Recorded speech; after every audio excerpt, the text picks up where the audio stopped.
Saludos, nuevamente estoy aquí, soy el pastor Gilberto Vega y como sabrán estoy aquí queriendo exponer algunas respuestas, posiblemente respuestas, algunas alegaciones que el pastor Natanael Baloyes hizo algún tiempo atrás, ¿no? Por la razón que él estaba renunciando al ministerio de la Iglesia Adventista después de 27 años en el mismo. Así que hemos visto ya un número de ellas. Ahora vamos a estar viendo la objeción o el argumento que él declara como el número 5. Y este dice así, el argumento que él expone por el cual está abandonando la Iglesia Adventista y dice así: no acepto que el mensaje que predicaron los mileritas para el 1844 no podía ser de Dios porque violaba un punto esencial de la Biblia y que Cristo sostuvo, y ese es: el día y la hora nadie lo sabe. Así que, siendo que el movimiento milerita estaba estableciendo un día, octubre 22, 1844, entonces, por ende, eso no puede ser un movimiento dirigido por Dios. Ese es el argumento, ¿no? Bueno, ahora queremos tratar de entender qué había detrás de esto, ¿no? Muy bien, tenemos que hablar de los apóstoles. Estamos hablando de los 12 discípulos, los apóstoles. Los apóstoles de Jesús, igual como todos los judíos, ya que eran judíos, ellos tenían una visión clara de lo que era ser un judío esperando la venida del Mesías. Y eso era que cuando el Mesías viniese, el Mesías iba a establecerse como un rey allí en Jerusalén, y el propósito sería que como un rey político, con un palacio, con un ejército, con seguidores y con una nación, ahora el rey, el Mesías, estaría luchando en contra de los enemigos de Israel. Esa era la creencia popular. Eso se conoce como el Mesías glorioso. Mientras que había otra versión del Mesías, que era el siervo sufriente, el que encontramos en Isaías 53. Pero los discípulos y todo Israel se iba del lado del Mesías glorioso, aquel que sería el héroe nacional para destruir a los enemigos de Israel, que en este caso eran los romanos. Muy bien, Cristo sabía que esa era la idea popular que prevalecía en el mundo judío, así que desde temprano trató de descartar esa idea de la mente de los judíos. Y aún así, los llamó para que fueran parte del bloque que establecía a la iglesia cristiana. Serían prominentes en que serían los fundadores de la iglesia cristiana juntamente con él. Bueno, en Lucas capítulo 17, Cristo les dice a todo el pueblo, pero sobre todo a los oídos de los discípulos, y es que su reino no era de este mundo, su reino era diferente, su reino era espiritual, y de hecho agregó: entre vosotros está. El reino del cual Cristo había venido a establecer ya estaba allí, era la persona de él como Mesías. Muy bien, más adelante los envió a los discípulos como misioneros, a las ovejas perdidas de la casa de Israel. Ahora fíjense bien, amigos y hermanos, que no los envió para recaudar dinero o para levantar un ejército o un movimiento revolucionario para establecer un rey. Eso es lo que siempre hacían los políticos. No, los envió con una misión espiritual: que sanasen a los enfermos, que predicasen las buenas nuevas de salvación y que le dijeran al pueblo que el reino de Dios estaba entre ellos. Bueno, ahora, ¿habían seguido o entendido eso los discípulos? Se supone que sí, ¿no? Cristo se lo estaba enseñando e insinuando de diferentes maneras, pero sin embargo no lo habían entendido, no lo habían abrazado. En el libro de San Juan, capítulo 6, ahí tenemos el milagro donde Cristo sana a 5,000 personas. Y el milagro era tan grande que los discípulos que estaban allí, los seguidores de Cristo, dice el versículo 15, pero entendiendo Jesús que iban a venir para apoderarse de él y hacerlo rey, volvió a retirarse al monte el sol. Él vio que nadie estaba entendiendo lo que él estaba enseñando, que su reino era espiritual y lo querían hacer rey. Rey literal, rey material. Y él dice no. Ahora, un detalle que dice el deseado de toda la gente es que los líderes en ese movimiento de hacer a Cristo el rey eran sus propios discípulos. Aquellos que debían de haber sabido, ¿no?, que el reino de Cristo no era material, físico, sino espiritual, todavía no lo habían entendido y eran los líderes en eso de hacerlo rey. Ahora vemos entonces que Cristo está luchando, está queriendo enseñarles algo, pero los discípulos no están entendiendo. Vamos a darle un poco de rapidez y vamos ahora a llegar al momento cuando Cristo muere. Cuando Cristo muere. Se supone que cuando Cristo muere ya ese sueño mesiánico debió de haber muerto, porque ahora no tenían a una figura, a un ser para hacerlo rey. Y fíjense cómo la idea todavía estaba bien arraizada, porque en el libro de Lucas, capítulo 24, y ahí encontramos en el versículo 21, y esta es la escena de los discípulos de Emaús. ¿Recuerdan eso, no? El mismo día que Cristo había muerto, el domingo, iban unos discípulos caminando de regreso a su casa, Emaús, un pueblo cerca de Jerusalén. Y están tristes o alegres. No, están abatidos, están destruidos, ¿no? Los sueños, el ideal, los planes que había para la nación que ellos veían en el Mesías se han frustrado. Ya no son. Él murió. Y fíjense cómo le dicen al mismo Jesús. Pero nosotros, o sea, los discípulos que iban rumbo a Emaús, pero nosotros esperábamos que Él era el que había de redimir a Israel. Dice, estamos tristes, apenados, abatidos, hasta cierto punto abochornados, ¿no? Porque nosotros creíamos seguramente que Él era el que iba a establecer el reino de Israel. ¿Me están siguiendo? Pero no fue así, no fue así.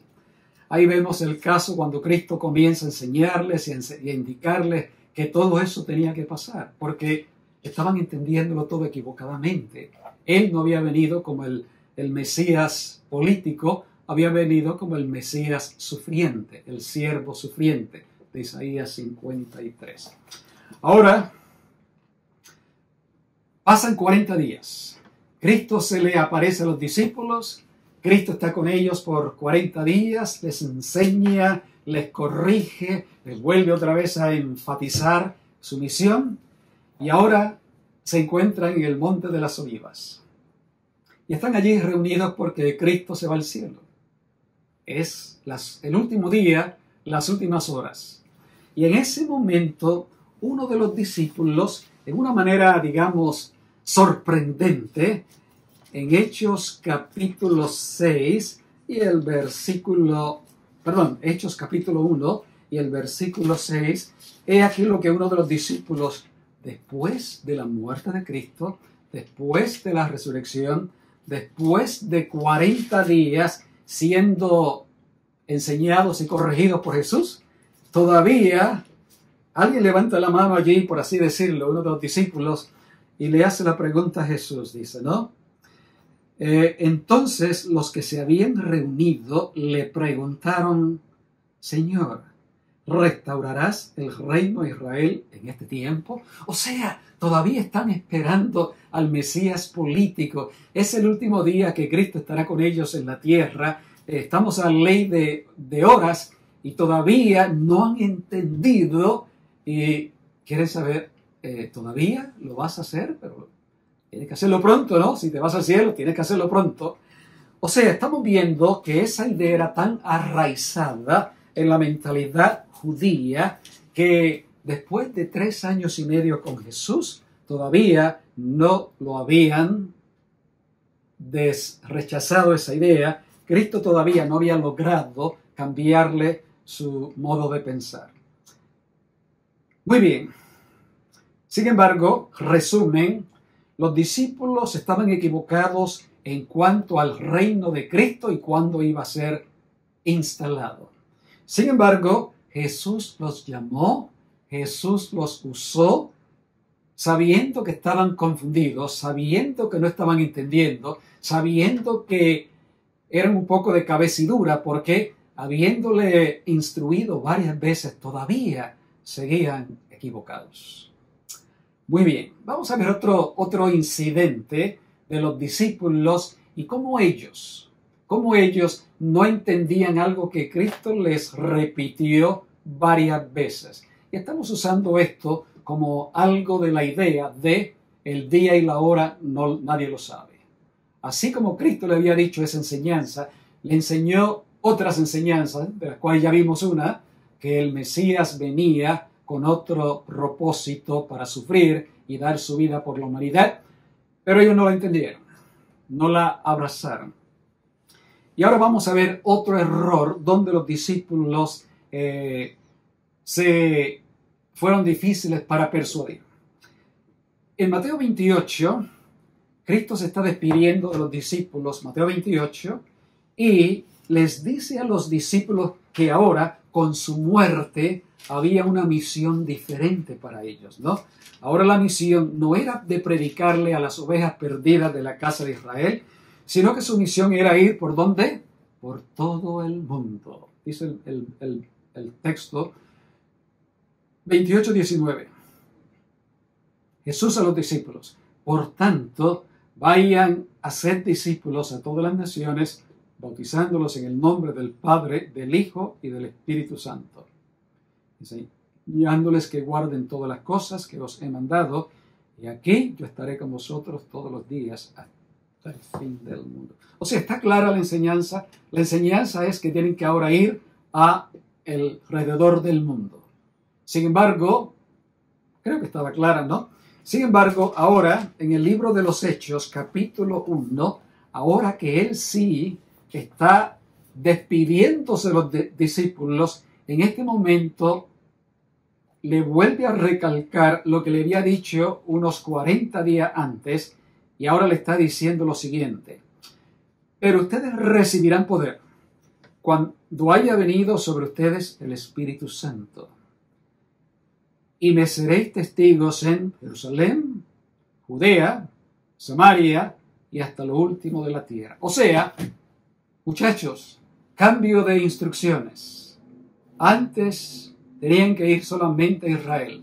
Ahora, con lo que yo logré en la cruz y con lo que pasó con la nación judía, ahora la misión es diferente. Y es que deben de ir a toda nación, tribu, lengua y pueblo. Pregunta: ¿estaban claras las instrucciones que Cristo le estaba dándole a los discípulos? Bueno, yo creo que sí, yo creo que estaban bastante claras. Sin embargo, ¿las entendieron? Parece que no. Porque hasta ese tiempo, hasta la muerte de Cristo, los discípulos y todo judío se creían como un pueblo especial. Y lo eran. Eran el pueblo de Dios, escogidos, seleccionados, para dar a conocer a Dios en la tierra. Pero ahora hay cambio de instrucciones. Y ahora ellos siguen creyendo todavía, a pesar de que Cristo se lo dijo claro 2 veces, una de ellas en el último día, las últimas horas, o sea que se supone que eran las últimas instrucciones, pero todavía siguen creyendo que su misión es para Israel, para las ovejas perdidas de la casa de Israel. Y entonces Pedro, el líder de los apóstoles, el líder de los discípulos, que era el líder, se suponía que había entendido las cosas claramente, él sigue equivocadamente pensando que el pueblo de Israel es el que necesita escuchar el plan de la salvación, el Evangelio según Cristo. Y estaba tan arraizada esa creencia, esa idea, en que Dios tuvo que enviar una visión ¿Recuerdan eso? El lienzo está en el aire, lleno de animales, y les dice, mata y come. Y él dice, no, yo no puedo hacer eso. Nunca he comido nada inmundo. Finalmente Dios envía un ángel y le dice, mira, te van a invitar para que vayas a la ciudad y de Cesarea, debes de ir allí. Y entonces él dice, no, pero ir a la casa de Cornelio, un varón romano, extranjero, italiano, no, yo no puedo hacer eso, ¿no? Y así Pedro, por así decirlo, incómodo, temblando, inseguro, va a esa misión. Porque en su mente él dice, no, yo no estoy supuesto a visitar a los gentiles. Yo estoy supuesto a visitar solamente a las ovejas de la casa de Israel. Y llega allá, sin querer, por así decirlo, entra, y es lo primero que dice, ustedes saben que yo no debería estar aquí. Yo soy un judío, ustedes son gentiles. Pero Dios casi como que me obligó.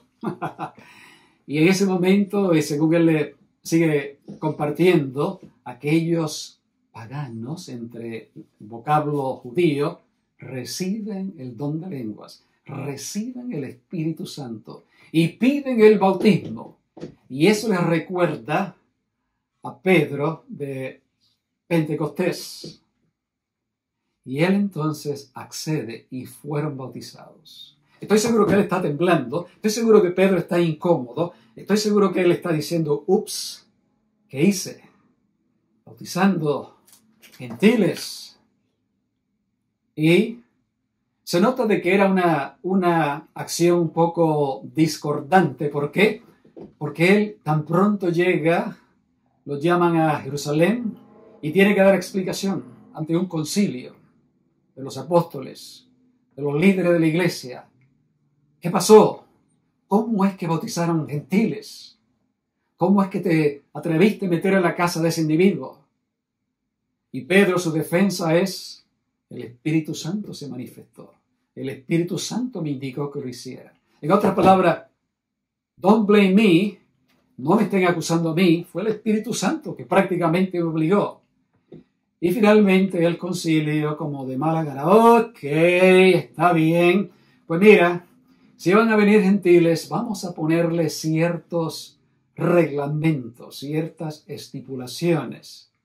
Porque al fin y al cabo, ellos no son como nosotros sabemos todo, ellos son principiantes, ellos son gentiles, y así lo hicieron, Bueno, ¿cuál es la lección que estamos viendo de estos dos ejemplos? La lección que quiero que veamos es que Dios usa personas que no tienen toda su teología correcta, que pueden estar equivocados aquí y allá en algunos puntos. Pero cuando Dios ve el corazón de las personas en toda su honestidad, integridad, sinceridad, Él dice, ¿sabes qué? Los voy a usar. Eso lo vemos a lo largo de la Biblia. Porque hay un principio bíblico, que no se le llama así en la Biblia, pero existe el principio bíblico, y ese principio bíblico enseña que el conocimiento es progresivo. En otras palabras, nadie es llamado por Dios porque lo sabe todo o es perfecto. No, Dios utiliza personas torpes, sin calificación, y Dios a lo largo de su vida los va puliendo, capacitando. ¿Me están siguiendo? Ejemplo, Moisés. Moisés se creía que él solo podía liberar a Israel. Así de opinión alta tenía de sí mismo. Y vimos que Dios lo tuvo que tener en el desierto 40 años. Y después fue una odisea de problemas, dificultades. Juan y su hermano, los hijos del trueno, estaban en una aldea samaritana y como no habían recibido bien a Jesús allí, Juan, el discípulo amado, que todavía no era el discípulo amado, ahora era el discípulo rabioso, le dice, Jesús, ¿quiere que pidamos que venga fuego del cielo y consuma a toda esta gente? O sea, vemos que se creía que su misión era destruir a los enemigos, su misión era sencillamente asegurarse de que aceptaran a Jesús a su manera, pero después ese individuo fue evolucionando y llegó a ser conocido como el discípulo del amor. Moisés va evolucionando, creciendo, puliéndose, y dice que llegó a ser el hombre más manso de toda la tierra. Así que, principio, recalcamos, marcamos, Dios utiliza personas, aunque no tengan todo correcto en su vida, si Dios los ve con un grado de sinceridad, si Dios los ve con un corazón enseñable, Dios los va a utilizar. Y amén por eso, porque ahí, en esa categoría estamos todos nosotros. Ahora, comenzamos hablando que el pastor criticaba el movimiento milerita, que no podía ser de Dios. ¿Por qué? Porque estaban practicando un principio bíblico, el día y la hora nadie lo sabe, y que eso no podía ser de Dios porque ¿cómo Dios se iba a contradecir a sí mismo? Bueno, hemos visto dos principios que esperamos que ya nos dé cierta luz. Y vamos a hablar un poquito acerca de Guillermo Miller, William Miller. Miller comenzó a estudiar la Biblia en el 1816. Su proceso de estudiar la Biblia era leer pasaje por pasaje, capítulo por capítulo, y hasta no entender ese pasaje no seguía adelante. Para el 1818, o sea, 2 años después, esto era una tarea de tiempo completo estudiando la Biblia. Para 2 años después ya le había llegado a la conclusión de que Cristo volvería a la tierra y que podría ser tan cerca como el año 1843 o 44. Muy bien. Ahora, cuando él comenzó a hablar acerca de eso, ese mensaje o esas noticias eran algo fresco, era algo novedoso. Ninguna iglesia hablaba de la segunda venida de Cristo, ¿no? Todas las iglesias seguían prácticamente lo mismo. Usted muere, entonces usted es llevado al cielo, es su día del juicio, etcétera, etcétera, ¿no? Pero ninguno estaba enseñando que Cristo vendría por segunda vez a este planeta Tierra. Así que el mensaje de Miller recobró mucha energía, mucho entusiasmo, porque era un mensaje fresco, novedoso, espontáneo, diferente a todos los demás. La gente comenzaron a creerlo. ¿Qué gente? La mayoría eran gente que conocían de la Biblia, ¿no? Porque si no conocían de la Biblia, esto era para ellos algo confuso, ¿no? O no tenían interés en eso porque su corazón no estaba volteado a las cosas de Dios. Pero gente de todas las iglesias que había en Norteamérica comenzaron a estudiar el tema, comenzaron a repasarlo, comenzaron a preguntarse, ¿podría ser esto cierto? ¿Será que Miller ha perdido la cabeza? ¿Podría ser esto de verdad? ¿Que en tan poco tiempo Cristo puede venir a la tierra? Muy bien. ¿Quiénes eran la gente? Eran gente de la iglesia metodista, eran gente de hermanos de la iglesia bautista, eran gente de la iglesia presbiteriana, episcopal, la Conexión Cristiana, y etcétera, etcétera, etcétera. Eran personas, escuchen esto hermanos, eran personas que guardaban el domingo. Eran personas que creían que si usted era malo, usted iba a morir a estar sufriendo en el infierno por toda la vida. Eran personas que comían cerdo y todas las cosas que la Biblia llama comida inmunda.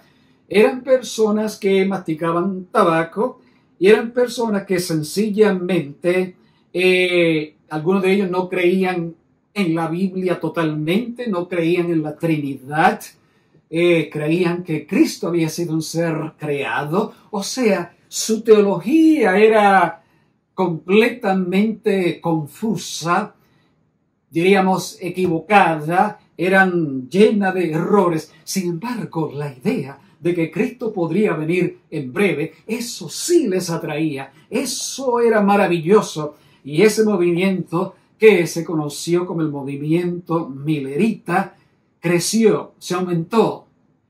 Y aunque eran diferentes, ya dijimos, bautista, metodista, presbiteriano, episcopales, Conexión Cristiana, sin embargo, creencias diferentes, con creencias opuestas en la gran mayoría. Sin embargo, lo único que los tenía unidos era una creencia de que Cristo parecía que iba a venir para el 1843-44. Muy bien, con mucho entusiasmo, con mucho celo, con mucha dedicación y entrega, estas personas comienzan a predicar. Estas personas recorren los pueblos, las aldeas, las ciudades y comienzan a dar a conocer de que Cristo va a venir 1843, 1844. En la mayoría de los casos la gente se burla de ellos, los tratan como fanáticos, como gente torpe que no saben la Biblia. Los educados, eruditos le dicen, no, están equivocados, eso es totalmente un engaño. Ese Guillermo Miller los tiene a todos equivocados. O sea, era un movimiento controversial. Bueno, llega octubre 22, 1844, que fue la fecha en la cual finalmente Miller y los demás se anotaron. Y, por supuesto, Cristo no vino. El día había estado equivocado. Hubo llanto, gritos, lágrimas, confusión, y la gran mayoría se regresaron a sus iglesias. Algunos no regresaron a las iglesias, estaban demasiado abochornados, apenados, tristes. Otros que se habían unido sencillamente por si acaso era cierto, dijeron no, y se regresaron al mundo a comer y a beber y a vivir la vida loca, por así decirlo, ¿no? Pero había un grupo pequeño entre esos mileritas que se decían ellos mismos, ¿sabe qué? Este movimiento era hermoso.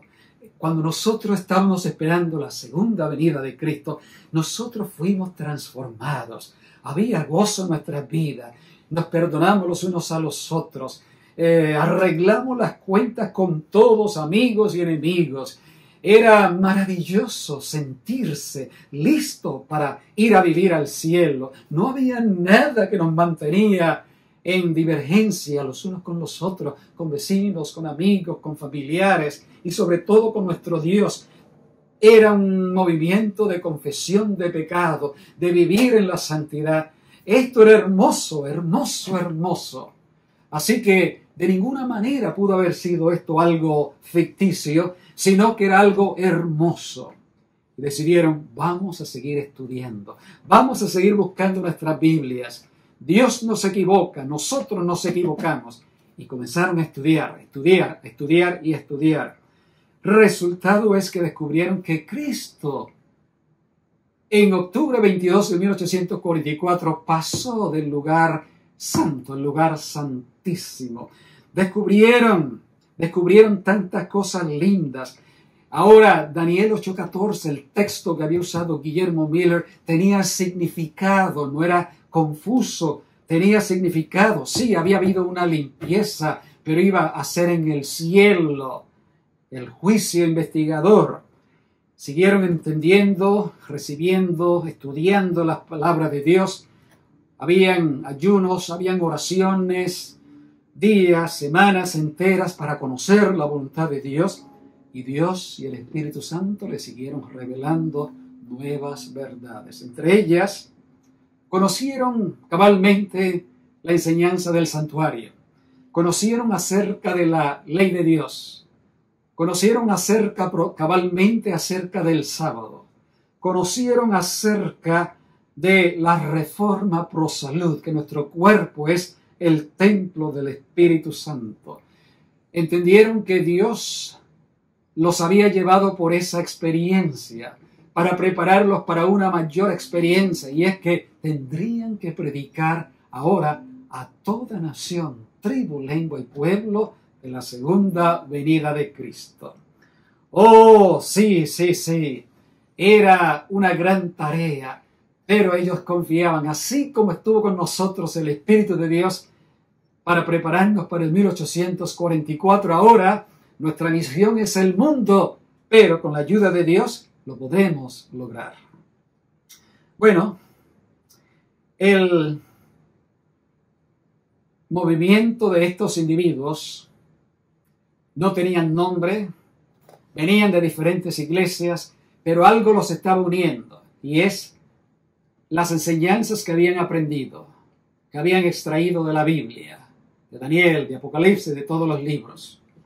Y ahora, como resultado, se están uniendo y están aprendiendo nuevas cosas.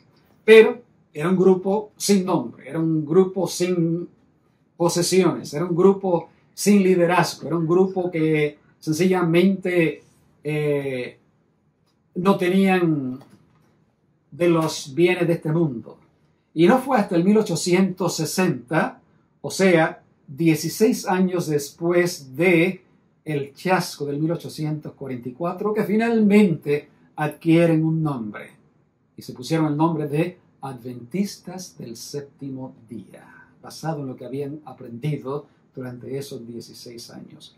Así que comenzamos diciendo que el pastor hace una alegación de que el movimiento milerita no podía ser de Dios porque estaban equivocados, pero ya vimos, número uno, que Dios puede utilizar cualquier persona, aun cuando su teología no sea completamente cierta, que le falte algún detalle por aquí. ¿Por qué? Porque Dios está buscando el corazón y no tanto el conocimiento. El conocimiento vendrá por añadidura. Así que el movimiento milerita, pregunto, ¿fue y era dirigido por Dios? ¿Qué creen ustedes? Definitivamente, dirigido por Dios. En Apocalipsis capítulo 10 encontramos vindicación de que era dirigido por Dios. Pero eso será el estudio para otro tema. También queremos hacer hincapié que los que pasaron por el gran chasco en el 1844 no era la iglesia adventista del séptimo día. Eran los seguidores de Guillermo Miller, llamados los mileritas. Sí, hubieron algunas personas en ese movimiento que eventualmente llegaron a ser miembros de la iglesia adventista, pero ellos siempre se vieron como lo que eran, ¿no? Por ejemplo, la familia Harmon eran metodistas. Los sacaron de la iglesia metodista porque estaban siguiendo a Miller. El individuo llamado Jaime White era de una iglesia llamada la Conexión Cristiana. Ellos siempre se vieron como metodistas o de la Conexión Cristiana hasta que en el 1860 ahora se les conoce como adventistas del séptimo día. Ahora, hay un incidente en la Biblia que quiero finalizar viendo este incidente. Se encuentra en el libro de Lucas. Vamos a ver, es Lucas 9. Y en Lucas 9, y el versículo, vamos a mirar Lucas 9, 49 y 50. Dice así. Lucas 9, 49 y 50 dice de la siguiente manera. Dice, entonces respondiendo Juan, le dice a Jesús, Maestro, hemos visto a uno que echaba fuera demonios en tu nombre y se lo prohibimos porque no sigue con nosotros. ¿Ven el cuadro? Hay unos individuos que están usando el nombre de Cristo para hacer ciertos milagros. Juan, en su celo por Jesús, dice, no, nosotros se lo paramos inmediatamente, ¿no? Eso no puede ser. No está con nosotros, sin embargo, usando tu nombre. Pero fíjense lo que Cristo le responde. Jesús le dijo, no se lo prohibáis, porque el que no es contra nosotros, por nosotros es. Así podemos decir que eran los mileritas. Estaban equivocados en ciertas áreas, pero tenían un celo y lo estaban haciendo por amor al Señor Jesús. Y eso Dios lo vio como una sinceridad y el resultado fue que dice, no se lo prohíban. Dios no se lo prohibió y ese movimiento dirigido por Dios fundó la base para ese otro gran movimiento que vendría después, conocido como la Iglesia Adventista del Séptimo Día. ¿Fue el movimiento milerita dirigido por Dios? Absolutamente. Que Dios les bendiga.